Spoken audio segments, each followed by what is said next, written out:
Senator doctor Humayun Mohammad साहब, आप बात करना चाह रहे थे पॉलिटिक्स की, आप कह रहे थे ताकत का इस्तेमाल किया जा रहा है, लेकिन अब भी आपके रहनुमा, आपके बानी चेयरमैन जनाब खान साहब अब भी वो पेशकश कर रहे हैं, हामी भर रहे हैं। तो वो कहते हैं मैं तो फ़ौज से बात करूंगा, वो तो किसी नुमाइंदे से बात नहीं करना चाह रहे। मोहसिन नकवी साहब के हवाले से उन्होंने जो ऑप्शन था रद्द कर दिया।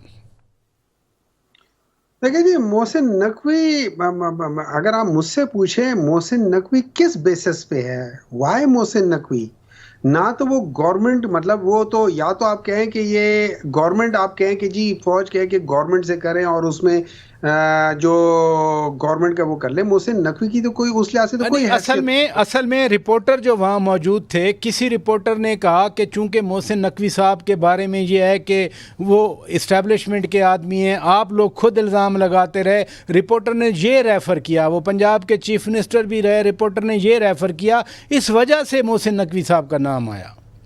अच्छा, खैर, एनीवे, जी जी अगर इस वजह से भी आया, I personally would not even agree with के उनसे बात भी होनी चाहिए, और मैं उसको बिल्कुल एको करता हूं जो इमरान खान साहब ने बात की है। अब देखिए, बात ये हो जाती है, सबसे पहले मैं आपको एक बात बता देता हूं। मैं हो गए, आप हो गए, शेख साहब हो गए, और मेरा और आपका झगड़ा है, और शेख साहब वहां बैठे हुए एज अ मेन पावर्स, जो मेन पावर है, और मेरी नजर में उन्होंने आपको एक पोजीशन दी हुई है, और आपकी अपनी वो, या मुझे पोजीशन दी हुई है, और मेरी अपनी पोजीशन ऐसी है कि मैं अपनी हैसियत पे वो पोजीशन ले नहीं सकता हूं, तो मुझे उन्होंने दिया हुआ है।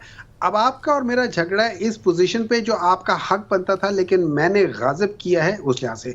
आप मुझे बात बताएं कि आप मुझसे बात करेंगे? आप कभी नहीं करेंगे। आप कहेंगे कि जी शेख साहब, आपने इनको यहाँ बिठाया हुआ है, आप सबसे पहले तो, अगर आपने मुझसे बातें करनी है, सबसे पहले तो इनको यहाँ से निकालो, क्योंकि ये मेरी चीज है। उसके बाद हम बैठ के बात करते हैं और डिस्कशंस करते हैं कि क्या है क्या नहीं है। नंबर टू, मेरे ऊपर इस वक्त जितने भी मुकदमात हैं, उनमें से किसी में कुछ चीज प्रूफ नहीं हुई। वो सारे के सारे मुकदमात, खास तौर पे अगर आप 9 मई के लिहाज से करते हैं, उनमें से 1.25 साल होने वाला है, उनमें से किसी एक के ऊपर। तो ये जो आर्गुमेंट है कि खान साहब ने खुद कबूल किया है कि हाँ मैंने एहतजाज का कहा था, मैंने GHQ के सामने जाने का कहा था कारकुनों को। देखिए, इस तरह ये है कि वो जितने मुंह उतनी बातें, ठीक है।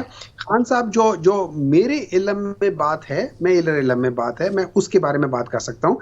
खान साहब ने 9 मई के बारे में उनका एक मौक़िफ़ था कि मैं 9 मई में आई वाज नेवर देयर, मैं तो अरेस्ट था, इसलिए मैं कुछ कह नहीं सकता कि किसने क्या किया। हाँ, जो उन्होंने बात की थी दैट वाज रेफर टू, पहले एक टाइम था, मेरे ख्याल में मार्च में या फरवरी में कोई टाइम था, उस दौरान में उन्होंने बात की थी, उस वक्त की कही थी कि हम वहाँ पे पुरअमन वो करेंगे। अगर ये नहीं हुआ, अगर वो नहीं हुआ, मेरे ख्याल में वो उसके लिहाज से ये इलेक्शंस के रेफरेंस से कोई बात हुई थी, जब वो डिसॉल्व हो गया था और इलेक्शन कमीशन डेट नहीं अनाउंस कर रहा था, और उसके ऑब्वियसली एक बात थी कि यार इसके पीछे एस्टैब्लिशमेंट है या नहीं है, व्हाटएवर इट इज।